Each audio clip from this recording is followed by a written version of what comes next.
Hello everyone, সন্ধ্যাবেলায় চা খেয়ে পাটিসাপটা বানাতে চলে এলাম। দিদা আমাদের বাড়িতে এই 15 দিন মতন এসছে, 2.5 বছর পর। আর দিদা আমাদের বাড়িতে অনেক দিনই থাকতো, তারপরে এই হঠাৎ অসুস্থের পর থেকে তাদের বাড়িতে চলে গেছে। আর আমার মেজদিও এই কিছুদিন হলো তার বাবার বাড়ি এসছে, মানে এখানে এসছে, কিছুদিন পর চলে যাবে।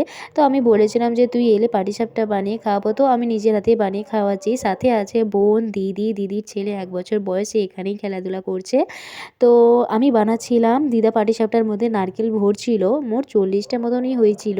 তোমরা কারা কারা পাটিসাপটা খেতে ভালোবাসো কমেন্টে জানিও তো।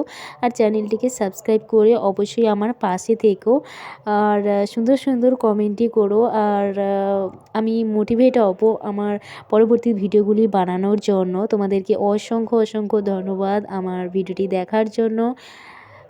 আর শেষে না কিছুটা নারকেলের ছই বেড়ে গিয়েছিল, তো ওইটাকে আমরা নাড়ু বানিয়ে নিয়েছিলাম, খুবই সুন্দর খেতে লাগছিল তার পরের দিন।